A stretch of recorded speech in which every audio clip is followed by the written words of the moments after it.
आऊज़ुबिल्लाहिमिनश्शैतानिर्रजीम बिस्मिल्लाहिर्रहमानिर्रहीम। अस्सलाम वालेकुम दोस्तों, मैं हूं मोहसिन रफ़ा और आप लोग देख रहे हैं 24/7 टीचर्स ऑनलाइन यूट्यूब चैनल।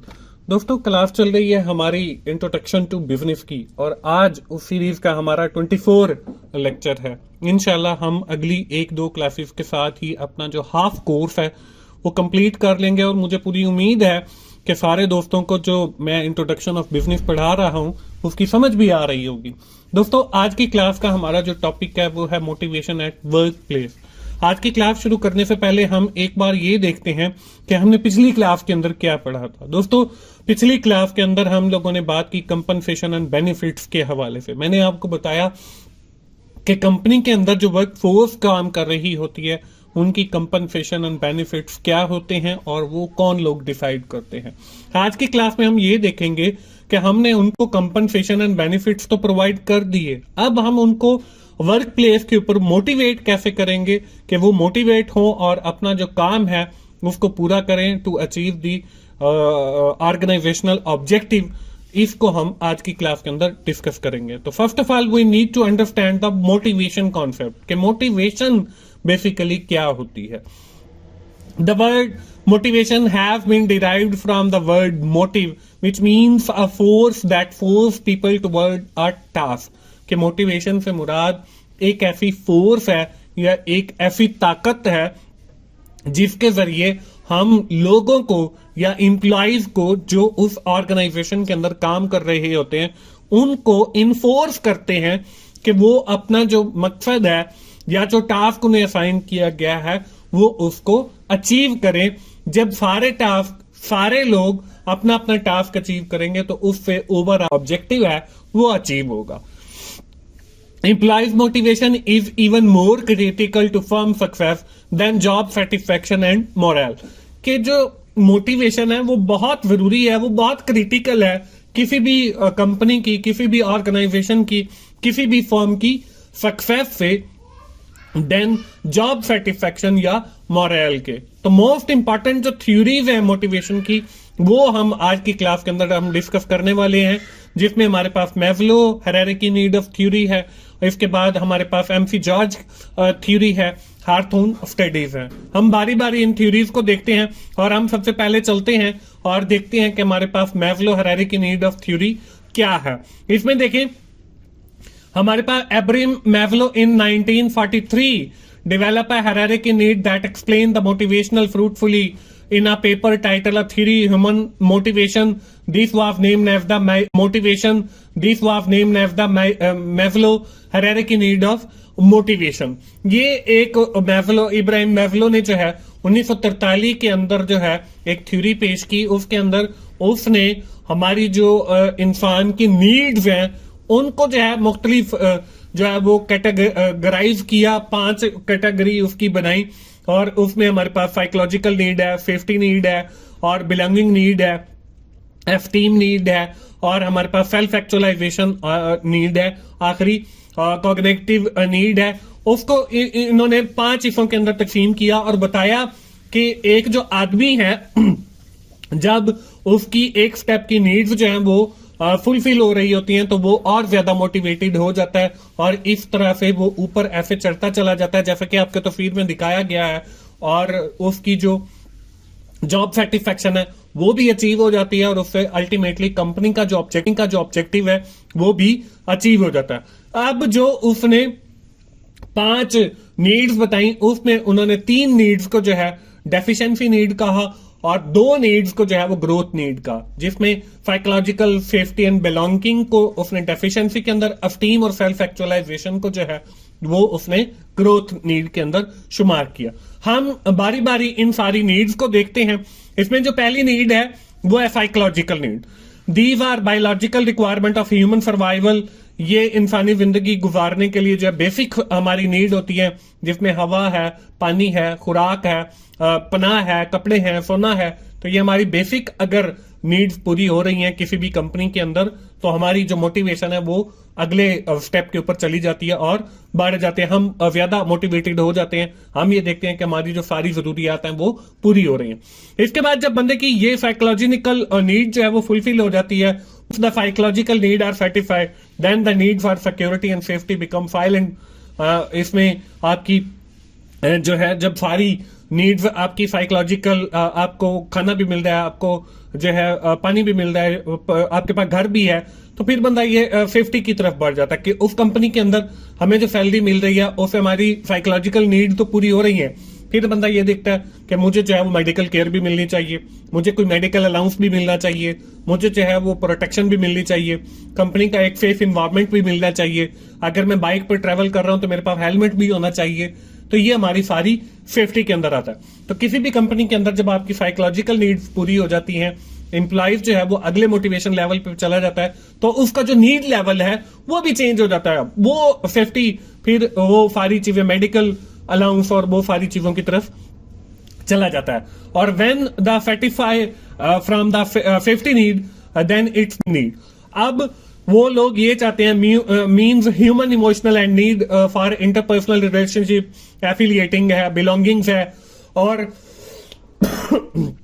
लोग ये चाहते हैं कि हमारी जो है डिफरेंट लोगों के साथ, डिफरेंट ग्रुप्स के साथ अटैचमेंट हो, हमारे काम के हवाले से, हमारे जो है फैमिली मैटर्स के हवाले से, हमारी कंपनी के अंदर भी लोगों के साथ अटैचमेंट हो, तो फिर वो लोग जो है बिलोंगिंग नीड्स की तरफ बढ़ जाते हैं। इसके बाद जब आपकी ये नीड फुलफिल हो जाती है तो फिर लोग एस्टीम नीड पे पहुंच जाते हैं। अब मैस्लो ने जो है पहली जो 3 नीड्स हैं, साइकोलॉजिकल, सेफ्टी एंड बिलोंगिंग, इसको डेफिशिएंसी कि ये हमारी जरूरत है। उसके बाद जो ऊपर एस्टीम और सेल्फ एक्चुअलाइजेशन है, इसको उसने ग्रोथ नीड कहा। जब आदमी बिलोंगिंग उसकी हो जाती है, उसका सोशल सर्कल मजबूत हो जाता है, तो फिर वो एस्टीम पे पहुंच जाता है। मैस्लो जो है उसने एस्टीम नीड को जो है 2 हिस्सों के अंदर कैटेगराइज किया। The first one is the esteem for one self, और the second is the desire for the reputation, respect for other, कि मेरी जो है अपनी आइडेंटिटी होनी चाहिए और मैं इंडिपेंडेंट हूं, और मुझे जो है वो लोग रिस्पेक्ट से देखें, मेरी इज्जत करें, मेरा स्टेटस होना चाहिए। तो ये बेसिकली एस्टीम नीड के अंदर आता है। और जब आपकी एस्टीम नीड जो है वो हाई होगी तो आपका जो मोटिवेशनल लेवल है वो भी हाई होगा। इसके बाद जो आखिरी हमारे पास नीड आती है वो है सेल्फ एक्चुअलाइजेशन नीड। अब सेल्फ एक्चुअलाइजेशन क्या है? Self actualisation are the highest level of Maslow hierarchy and refer to the realized and person potential, self-fulfillment, seeking personal growth and peak experience। के लोग जो है वो ये चाहते हैं कि हमें जो है प्रमोशन मिलनी चाहिए, हमारी जो एक्सपीरियंस है वो इंक्रीज होना चाहिए, हमारी को पर्सनल ग्रोथ होनी चाहिए, हमारी जो कैरियर डेवलपमेंट होनी चाहिए। तो ये बेसिकली आपकी सेल्फ एक्चुअलाइजेशन नीड है। तो इस तरीके से जैसे जैसे आपकी नीड चेंज होती है तो आपका जो मोटिवेशनल लेवल है वो भी चेंज होता है according to the Abraham Maslow hierarchy need of theory. ये दोस्तों है एब्राहम मैस्लो की थ्योरी। इसके बाद हमारी आज की क्लास की जो सेकंड थ्योरी थी वो थी एम्फी जॉर्ज की थ्योरी। अब इसमें 3 किस्म की थ्योरीज हैं। उनको डिस्कस करने से पहले मेरी तमाम दोस्तों से गुजारिश ये है कि मैंने लेक्चर्स जो है वो रिकॉर्ड करना बंद कर दिए थे। उसकी वजह ये थी कि बहुत सारे जो दोस्त हैं वो डाउनलोड करके लेक्चर्स को देखते थे जिससे मुझे कोई बेनिफिट नहीं मिलता था। तो आप तमाम दोस्तों से गुजारिश है कि आप लोग यूट्यूब के ऊपर ही लेक्चर्स को देखा करें बजाय इसके कि डाउनलोड करके, ताकि मुझे भी कोई फायदा हो और इसी तरह मैं आप लोगों के लिए लेक्चर्स रिकॉर्ड कर। एम्फी जॉर्ज की बात करते हैं। अब इसमें 3 किस्म की थ्योरीज हैं, एक थ्योरी एक्स है, थ्योरी वाई है और थ्योरी वी है। हम पहले थ्योरी एक्स को देखते हैं। Theory X manager tend to assume the worker are lazy, need to be concerned, have a little ambitions and are focused on the security need. These managers tend to treat the subordinate as these assumptions are true. अब theory x के मुताबिक आप इतना याद रखें कि जो लोग हैं वो काम को पसंद नहीं करते, डिसलाइक द वर्क, और वर्कर जो है वो लेजी होते हैं, काम करना भी नहीं चाहते, और इनका कंसर्न जो है वो ये होता है कि उनकी जो बेसिक नीड्स हैं, जिसमें सिक्योरिटी नीड है, जिसको हम सेफ्टी नीड भी कहते हैं, और उनकी जो साइकोलॉजिकल नीड है वो पूरी होनी चाहिए। जो इब्राहिम मैस्लो ने जो है वो डिफाइन की, अभी हमने पिछली स्लाइड के ऊपर उनको पढ़ा भी। तो ये हमारी थ्योरी एक्स है जिसके अंदर वर्कर जो है काम को पसंद नहीं करते, वो लेजी हैं क्योंकि उनकी जो बेसिक नीड्स हैं वो पूरी नहीं हो रही। इसके बाद हमारे पास आती है जो थ्योरी वाई। अब थ्योरी वाई जो है इसके बरअक्स है। Theory Y manager tend to assume the worker do not inherently dislike the work, are capable to self-control, have the capacity to create and innovate, that generally have a higher level need that are often to meet on job. These managers then treat their subordinate if these assumptions were true. अब इस theory के मुताबिक जो लोग हैं वो ये कहते हैं कि वो काम को पैदाइशी तौर पे जो है वो डिसलाइक नहीं करते, बल्कि इसके अंदर लोग जो है काम को पसंद करते हैं। उनकी जो है वो जो बिल्कुल सेल्फ एक्चुअलाइजेशन और एस्टीम नीड है, अब वो पूरी होनी चाहिए कंपनी के अंदर। ये बेसिकली इस थ्योरी का मकसद है। इसके बाद जो आखिरी थ्योरी है वह थ्योरी वी। अब थ्योरी वी के अंदर क्या होता है? In response to the theory, the third theory V was developed by doctor William, or Dr. William focused on indirecting the employee loyalty to the company and providing the job for life and focusing on the employee well-being।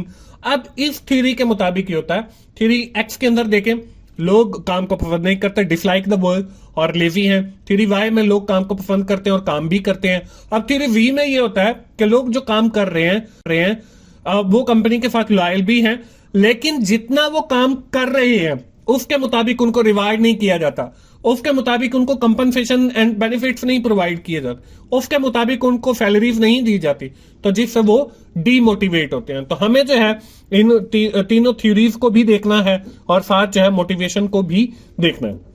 इसके बाद हमारी जो आज की class का आखिरी topic है वो था हार्थोन स्टडीज। अब हार्थोन स्टडीज क्या है? These studies started in 1924 and continued through the early 1930s, were initially designed by the Western Electric Company industrial engineer as a scientific management expert। उन्होंने ये जो है डेवलप किया, जो वेस्टर्न इलेक्ट्रिक कंपनी के इंजीनियर्स थे, और इसको साइंटिफिक मैनेजमेंट के अंदर जो है एक्सपेरिमेंट कंसिडर किया। अब इसके कुछ पॉइंट्स हैं, उनको हम बारी बारी देख लेते हैं। फर्स्ट पॉइंट क्या है? The first set of studies no correlation was found between the change in the light condition and perform। कि उन्होंने ये कहा कि आप अगर लाइटनिंग जो कंडीशन है उसका जो कोरिलेशन है वो इंप्लाई की वर्क परफॉर्मेंस के साथ नहीं है, बल्कि उसका मोटिवेशन के साथ है। आप उनकी लाइटनिंग कंडीशन अगर बेहतर कर देते हैं तो इसका मतलब ये नहीं है कि उनकी जो परफॉर्मेंस है वो भी इंक्रीज हो जाएगी। इसके बाद जो सेकंड हार्थोन का पॉइंट है, the Hawthorne effect referred to the increase in the performance for individual who are noticed, watched and paid attention by the researcher and supervisor। अब जो परफॉर्मेंस है वो इस तरीके से इंक्रीज होगी कि इंडिविजुअल्स को जो है वो नोटिस किया जाए, उनको जो है ऑब्जर्व किया जाए, उनको वॉच किया जाए, उन पे अटेंशन दी जाए, और रिसर्चर या सुपरवाइजर के थ्रू उनको जो है वो कंपनसेशन एंड बेनिफिट प्रोवाइड किए जाए, उनको मोटिवेट किया जाए। Then you will be able to increase the performance and productivity of the employ. इसके बाद जो थर्ड सेट है इस हार्थोन स्टडीज का, वो ये है the third set of centred group production norms and individual motivation. के लोगों को अगर आप मोटिवेट करेंगे, इससे आपकी जो प्रोडक्शन है ग्रुप की वो आपकी ऑटोमेटिकली इंक्रीज होगी। तो ये तीन किस्म की हमारे पास थ्योरीज थी जो आज की क्लास के अंदर हम लोगों ने पढ़ी। एक बार जो है हम आज की क्लास को क्विकली समराइज करते हैं। हमने डिफरेंट थ्योरीज को पढ़ा मोटिवेशन के हवाले से, वर्क प्लेस के ऊपर, जिसमें हमने इब्राहिम मैस्लो की नीड थ्योरी को देखा, हमने थ्योरी XYZ को देखा, M.C. जॉर्ज की, और आखिर के अंदर हार्थोन स्टडीज को देखा। आज की क्लास हम यही खत्म करते हैं, और आखिर में मैं यही कहूंगा कि अगर आपको ये सीरीज अच्छी लग रही है तो आप उसे लाइक कीजिए, अपने दोस्तों के साथ शेयर करें, कमेंट भी किया करें, और मेरा चैनल भी सब्सक्राइब करें ताकि मेरी हर आने वाली वीडियो आप लोगों तक पहुंच सके। मिलते हैं अगली क्लास में, उस वक्त तक